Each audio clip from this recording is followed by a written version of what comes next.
Alright, welcome back everybody to YouTube channel BTCTV, and we continue to do videos about business, about conferences all around the world. Today we are standing in Lisbon at famous WebSummit conference. Over 70,000 people are coming to this show and over 3,000 startups. So let's get started this video from day number 1 of WebSummit, and you are going to see the best videos and interviews which we made during the first day. Are you ready? Let's go!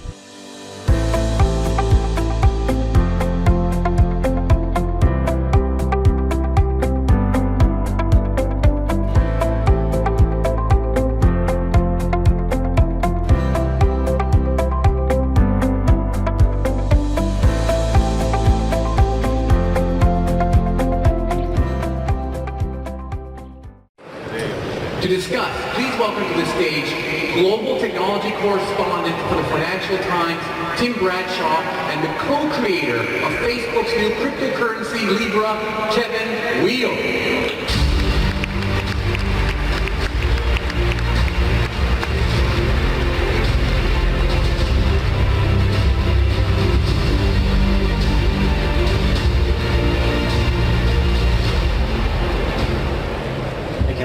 Hello. Thanks for having me here. Yeah, thanks for coming on. So, cryptocurrencies are two things to talk about first thing on Tuesday morning. Tell us about your journey into this. So you were at Twitter, you ran product at Instagram, you run ultramarathons. Which of those was most useful in creating a new global currency? Definitely ultramarathons. So I was at Instagram. I was leading the product team, getting to work for Kevin Systrom, who I still believe is the single best product thinker in the world. Learning a ton, loving it, and then a friend joins. She had been working at Andreessen on their crypto fund, and my wife was at Andreessen as well, so I'd known her, and when she joined, I said, "Oh, let's grab lunch. What are you going to work on here?" She says, "Well, nominally I'm working on corp dev. But really, Facebook needs to do this thing with crypto," and I was like, "Oh my God, that's the most ambitious thing I've ever heard of." And then around the same time, David Marcus is talking with Mark Zuckerberg about this set of ideas, and at some point I realized I'm waking up in the morning thinking about this set of ideas. I should be thinking about Instagram because it's such an amazing product to get to work on, a great team, but I'm thinking about this. And so I took that as a sign, and I jumped. So, Did you dabbled in crypto before personally? Did you buy any Bitcoin? I had, yeah. I'm a big Bitcoin fan. It wasn't like I was back in 2010 buying Bitcoin, so it was more of a 2014, 2015, 2016 thing for me. But I have a physics background. It was always like, why is this so interesting? There's something here. But now, I've been fortunate to get to work on products like Twitter and Instagram, but I think what we're doing here, if we're successful, will be the most meaningful and impactful thing I probably ever work on. So, but why do you say that? So, there's obviously a lot of regulatory concern about Libra, but what's the pro case for what this could do? Yeah, I think the best analogy, or the best way to think about Libra is actually to make an analogy to the internet. So, take yourself back 30 years. You could text message, but you could probably only text people that were on your same network. You couldn't text people across networks, let alone around the world, and it probably cost you 25 cents every time you sent a text message. You could call people around the world, but it cost you $3 or $5 a minute. And it wasn't really changing very fast because you had a small group of providers, relatively closed ecosystem, high barriers to entry, not a lot of competition, and then the internet comes. And suddenly you have a decentralized infrastructure where the cost of sending a byte from one place to another is basically free, lowers barriers to competition or to entry dramatically. You have a lot more competition. Suddenly you have things like Skype. And with Skype, no more charging $3 or $5 for a long-distance phone call because you can do it for free on Skype. And then you have things like instant messaging, where it's free to talk to anybody anywhere in the world. Suddenly now it's free to text. And now fast forward 20 years, And you could basically send 360-degree live video to anyone, anywhere in the world, instantly and for free. So the question that's been motivating us is, can we do for money what the internet did for information? Because the financial system feels a little bit similar to what the telco system did 25, 30 years ago. It's a relatively closed system. There are high barriers to entry, not a lot of competition, it's tough to innovate, and it's expensive for people. It's very expensive to be poor. And so the question is, what if you could replace that or augment it with a system that made it, look at the decentralized infrastructure, that made it basically free to send a unit of value from one place to another, anywhere in the world, where you had low barriers to entry, you had competition, you had an open market where anybody can build services on top of this new infrastructure. And if you had that, I think you could do a lot of good for a lot of people. And so what was it that means, why now? Like, from the point of view of why is that possible today that it wasn't 5 years ago, or you don't need to wait another 5 years? Why was this the right moment for that idea? Yeah, well, there's the old saying, the best time to plant a tree is 10 years ago, but the second best time is now. And you couple that with the fact that blockchain infrastructure, it basically came onto the stage 11 years ago with Bitcoin. It's evolved a fair amount. We're now in a place where I think it's beginning to be able to scale. And there are 1.7 billion people around the world who don't have access to a bank account, who store their life savings in cash in their house because that's the best opportunity they have. And if we can change that to a world where anybody who has a phone can have access to the same financial infrastructure that we're all lucky to have, I think we can make the world a much better place. So you're a co-creator of Libra, but you're also in charge of Calibra, which is the Facebook wallet for that. So just explain what the particular benefits of Calibra might be. Yeah, and I should say about Libra, so one of the things as we were thinking about these ideas, it was clear that no single company should operate infrastructure like this.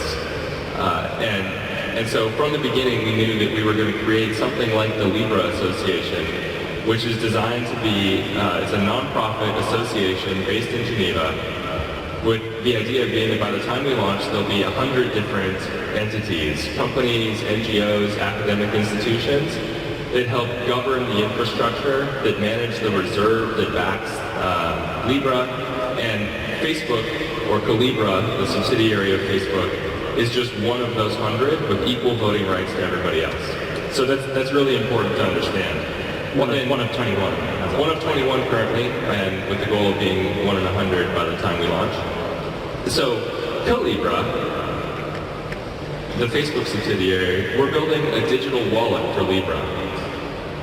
The idea is that Calibra will do two really simple things.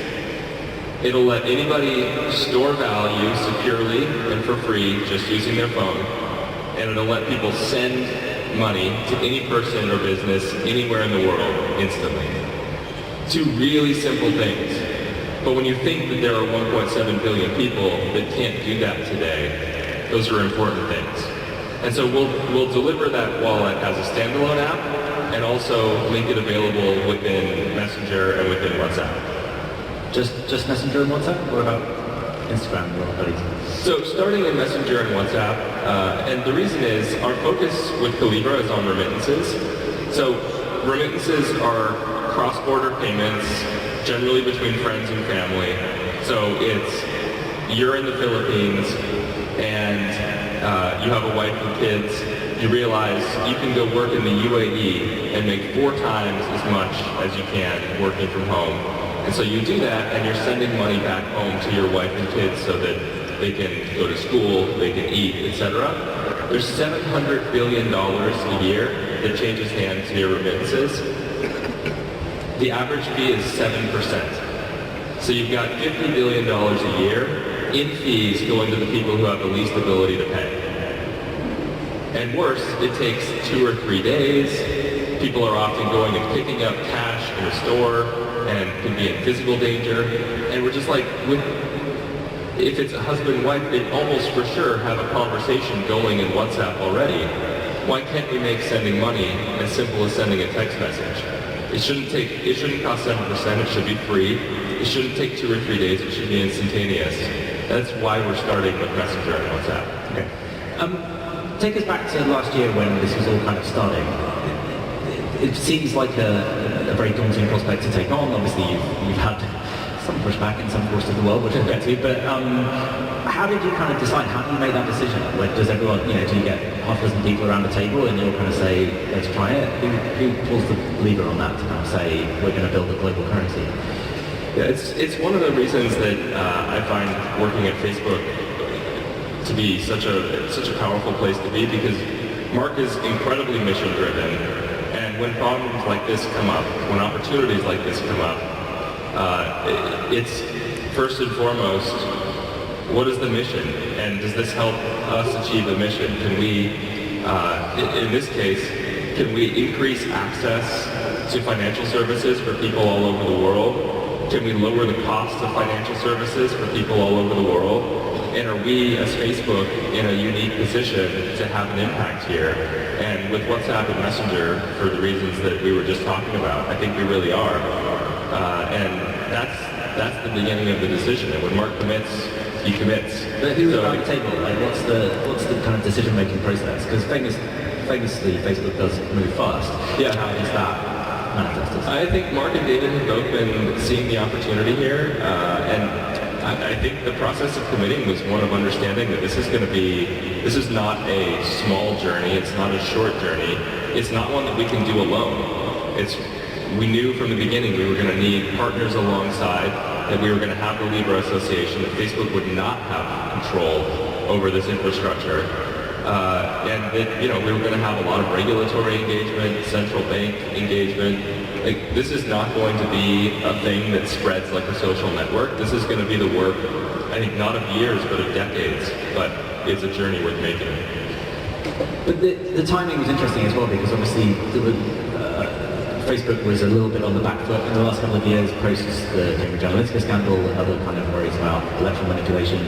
So how important is Libra as a sort of totem to prove that Facebook can still take bold bets and still kind of innovate? Internally, has it been a galvanizing force, or has it been something that everyone's like, why the hell are we doing that? No, I think people at Facebook are inspired by the ability to help people all over the world. And this is, working at Instagram, we were inspired by the opportunity to help people become closer with the people that matter most to them. And at Libra, what drives us is the idea that we can make financial infrastructure available to more people around the world, and that we can make it dramatically cheaper for everyone around the world. It's the mission that brings people together. And I think people from all over Facebook and hopefully all over the world are excited by this mission, because it's important. Like, the system can be better than it is, and it should be. So, where is Calibra at technically? Is there a product right now? Like, there's been all of this discussion in front of Congress or wherever else about whether or not this thing should be allowed to launch. Are you still making technical progress on the sort of coding side of it? Yeah, we absolutely are. Actually, there's a working version of it on my phone. Okay, it's pretty basic. It doesn't look the greatest right now, but yeah, it's coming together. We're heads down focused on that from the Calibra side, and progress is happening on all fronts. How do you sort of manage that process in such different circumstances? Because the normal way that a consumer tech company launches a product is like Apple, you try and keep it secret for years, and then eventually ta-da, and it's finished and it's perfect. You've done the opposite with this. You launched it with a white paper. You're making it very public what you're doing.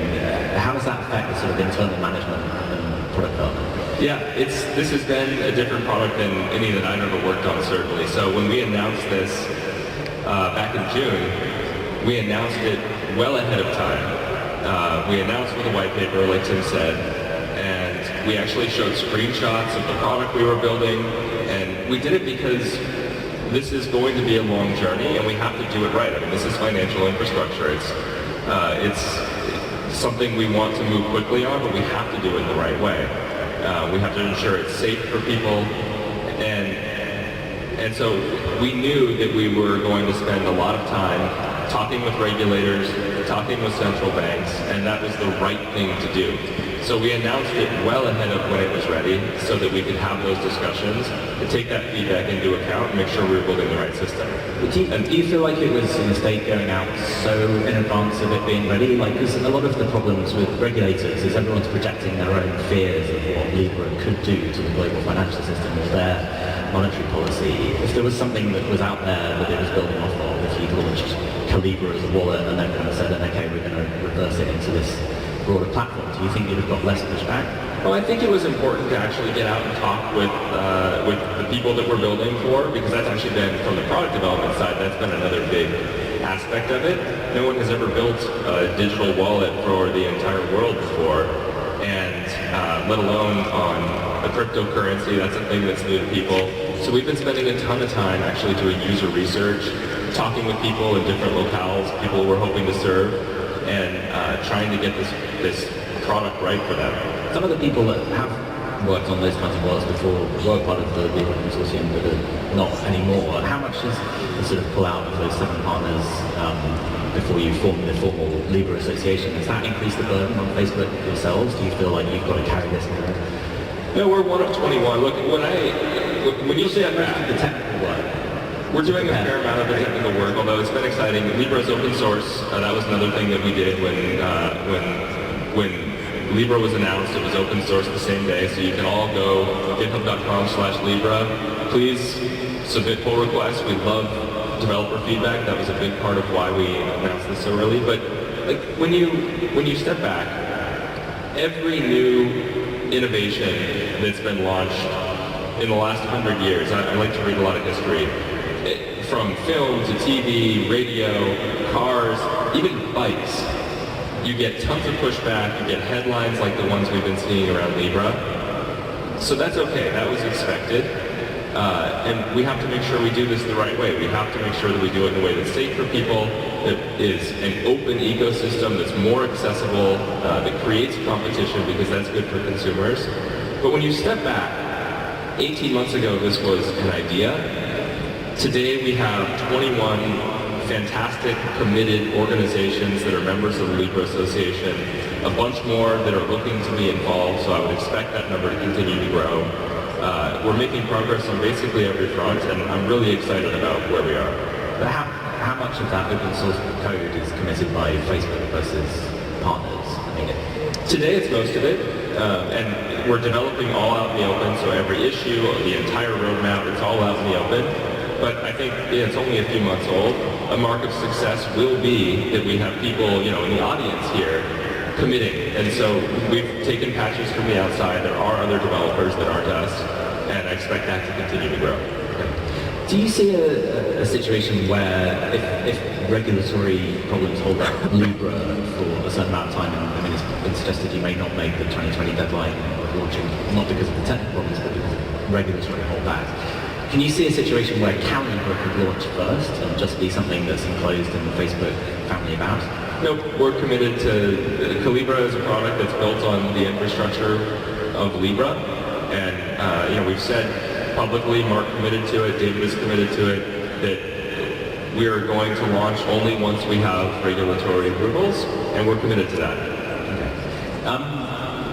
How far does, Mark Andreessen was talking recently, as you were saying, Andreessen Horowitz is very into the whole crypto space, that this is something that kind of can fix the original sin of the internet, which was not incorporating payments at the very beginning.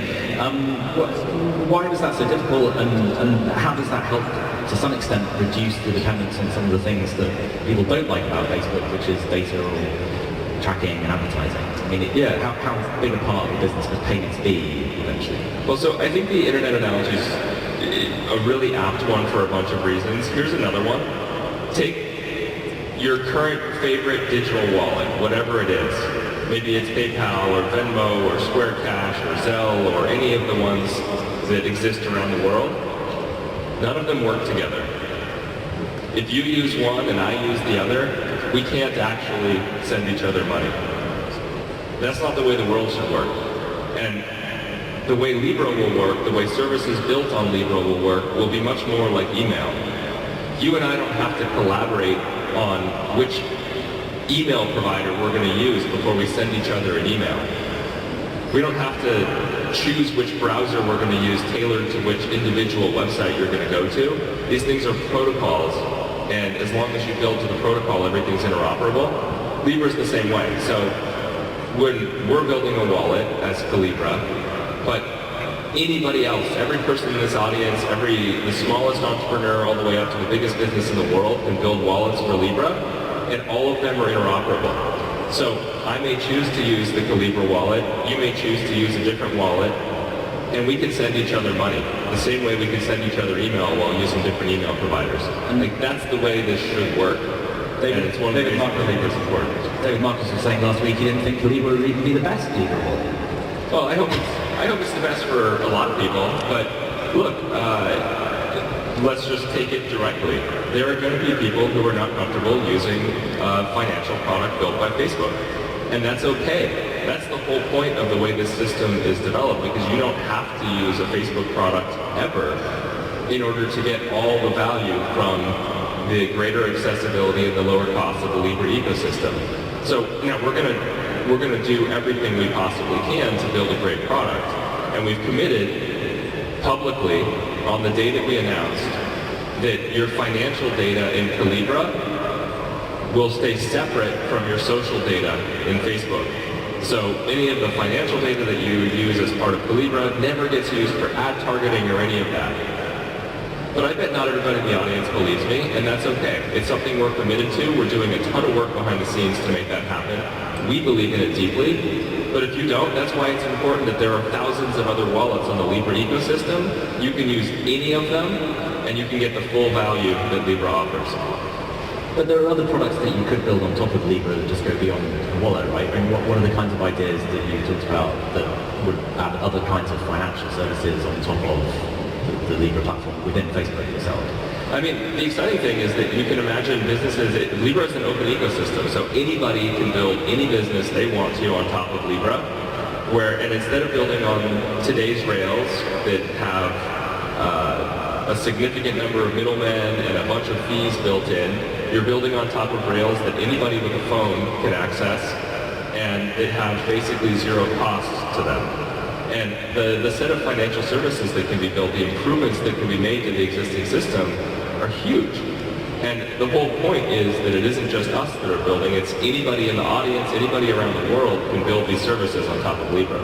But does Facebook plan to build extra financial services on top of it too? I think in time, I mean, the number one thing right now for us is to build a great digital wallet. Like I said before, I don't think this is the kind of thing that's going to spread like a social network. I think this is going to be a journey of years. There's a significantly more complicated onboarding process. It's figuring out how to use a new payment system, a cryptocurrency, etc. There are a lot of things that are going to mean this takes time. This will be a journey of years and decades. But if we're successful, I do think there'll be other opportunities to build financial services. There'll be opportunities to bring things like credit to people that have never been able to access credit before. And it won't just be us. Anybody in the world can do it because, again, Libra is an open platform. Is there a way that you can, one of the lessons I guess from Facebook reaching such huge scale and popularity is that there are downsides to that as well. Are there ways that you can learn from things like disinformation or abuse online in the social side that mean that you can kind of lock that down on Libra, but without prohibiting some of the innovation that you talked about? Yeah, I think it's a huge benefit to be able to, we're starting this essentially like a new company within Facebook, and we're starting it now. So we have the benefit of being able to learn from some of the mistakes that Facebook and other tech platforms have made, and we have the benefit of building it with, in the way that people today in 2019 expect the service to be built. And so that means that when we ask for data, we're going to be very clear about what we're asking, why we're asking for it, what we're using it for. We're going to give people choice and control. We're going to allow people to move their data to other providers. I mean, that's built in. It's part of the interoperability of the whole system. It's easy to switch between wallets. If one's not working for you, go download another, send your money to the other wallet, and you switch. So there is a lot that we can learn and have learned from the last 10 years. Are there any of the many kind of questions that you've had from regulators and all of this, is there anything that you've kind of really internalized and think, we need to do something really differently here? No, I think actually the conversations with regulators are positive, and I actually think we're much more aligned than anything else, because regulators want this to be a safe system. They want it to be one that prevents money laundering, respects sanctions, etc. And we're actually completely, the Libra Association is completely aligned with that. And I think there are ways, since this is digital money, it's programmable money, I think there are ways to make this even better, even more safe than the current systems that we all use. Okay, we're out of time. Kevin, thanks very much indeed. Thank you so much.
Alright, the first day is coming to the end of WebSummit, and I hope that you like it, this video, how I like it to stay during this first day.